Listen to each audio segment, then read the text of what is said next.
Hey everyone, welcome back to Jade's Fitness Bucket List.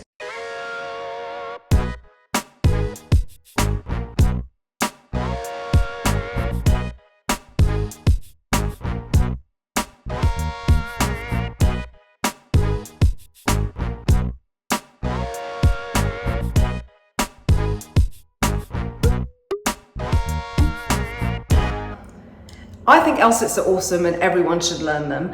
They are predominantly an ab exercise, so yes, perhaps will help in your trajectory to get abs, but they shouldn't be done just to get abs. I solely believe that abs are made in the kitchen, and also there's a massive genetic factor of whether you store a lot of fat on your torso. I like to train by acquisition of skills, and having a good body is always secondary to acquiring said skill. But anyway, this video is not about abs, this video is about the L-sit. I bet this is going to come out the other way. L-sits are a great progression if you're finding that things like planks are getting a little bit too easy and they challenge the abs a little bit more. You'll see faster progress in core strengthening and aesthetics. L-sits are challenging because you're holding the weight of your legs, so you need your hip flexors and that good core strength. The L-sit is cool in itself, it doesn't need an explanation. However, there are lots of different moves that would benefit from me perfecting my L-sit, such as L-sit pull-ups, better ability to compress, will help my handstand press, and many other calisthenics moves. L-sit is a type of isometric contraction. An isometric contraction is where you're not moving through a range of motion. So for example, holding onto heavy shopping bags for as long as you can would be considered an isometric contraction. L-sits are specifically an overcoming isometric. And what that means is you're fighting against the resistance of your own body. L-sits build on compressive strength as you're trying to get your upper torso down towards your legs. It's difficult not only because it requires a lot of core strength, but also because we may lack the flexibility, which combined limits our mobility. Mobility is being able to get into a given position without you or someone else pushing you into that position. So think of the splits, for example. When we do the splits, we tend to do them on the floor, and we're using gravity and the fact that the floor is horizontal to push our legs apart and push our weight down. So that would be being flexible. If you could perhaps do a standing split or one of those splits where you can lift your leg up to your head without using your arms to push your leg up, then that would be your mobility. I'm no expert in L-sits even now, but I have deliberately tried to add them to my workout routine for the last month because I wanted to get better at them. One of the things that I've been very specific in is trying to straighten my legs a little bit more. I always thought that it was due to my lack of flexibility in my hamstrings that I couldn't quite strengthen my legs, but everything is down to your core compression. It's down to them abs. The L-sit is a great regression, so it's a great way into getting other compression skills. By no means am I an expert now, but I definitely can see an improvement from when I began. It looks more like the square root sit to how I am now.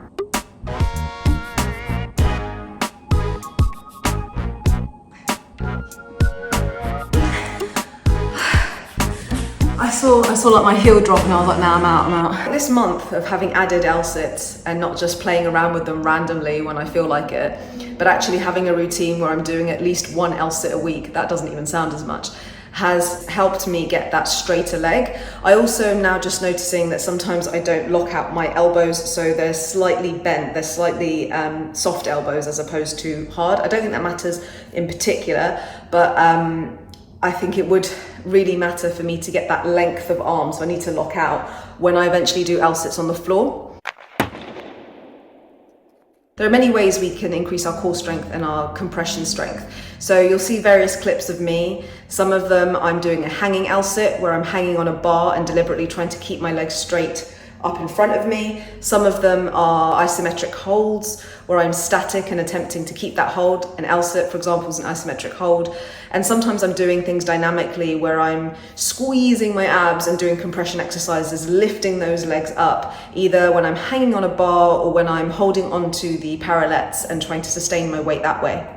Oh, it's pretty good.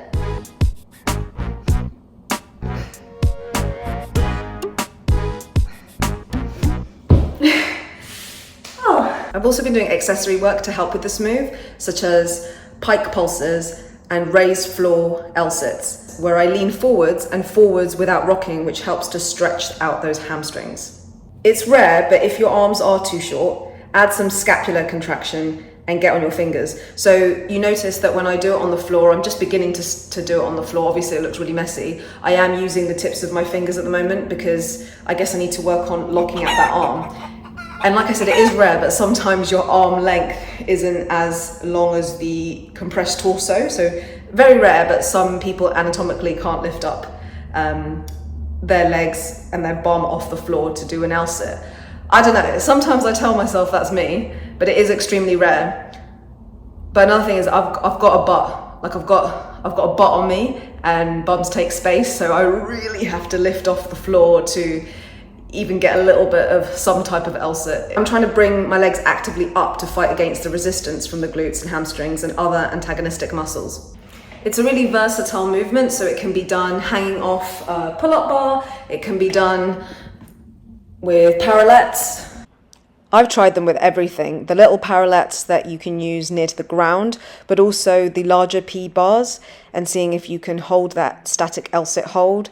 I've experimented with it all. I'd say these higher P bars are slightly easier because you're just further away from the ground so your bum can drop. I'm not sure which feels harder, like using these guys to do an L-sit by holding my body weight up or hanging from the bar. Okay, well, editing Jade definitely thinks that this variation is the third hardest. Second hardest would be holding the static L-sit hold on the pull-up bar. And of course, the hardest, which I can barely do, or probably can't do actually because I don't have a flat hand, is doing the L-sit on the ground. No, I can't even begin. It almost like I do that by default. I can't even flatten, no way. No way. I look like a dog that's got worms. You know, when they itch their bum like that. No way.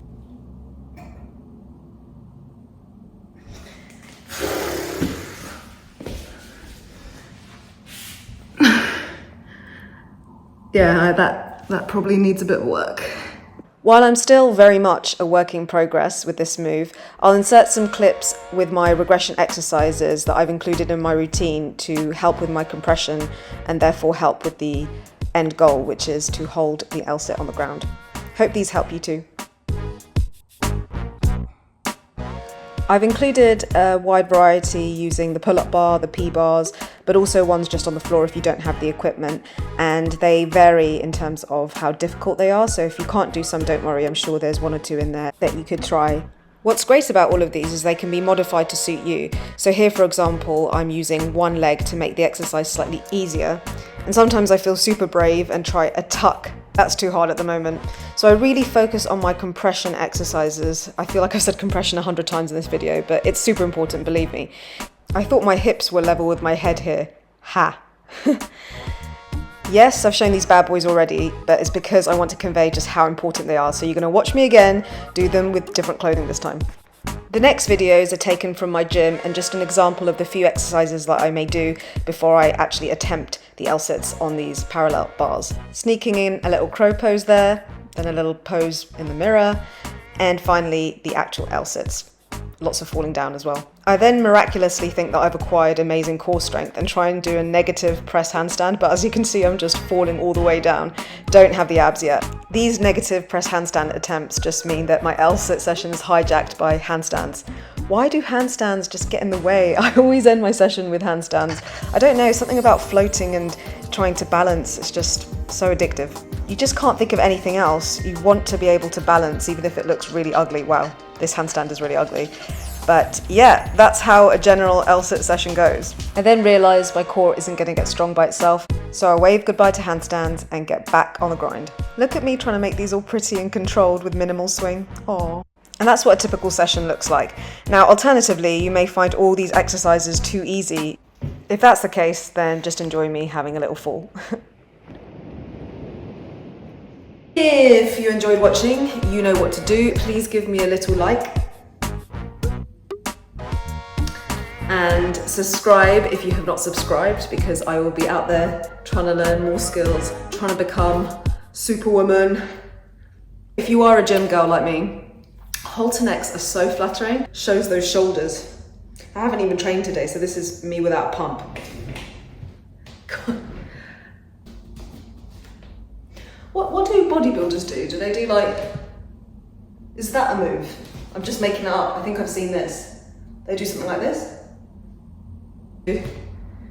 Don't worry, I'm not going to get into bodybuilding. I was actually thinking, should I do that for a video? But it's really not my thing. And not because I don't approve of it or anything, more so because I'm really skills acquisition based as opposed to aesthetics based.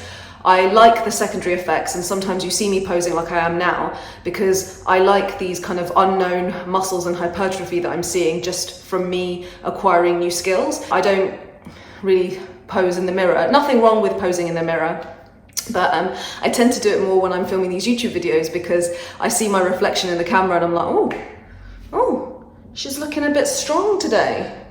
And then I go off rambling on one and leave it in the videos if anyone else is interested in the aesthetics part, but it's not something that motivates me to train, if you get what I mean.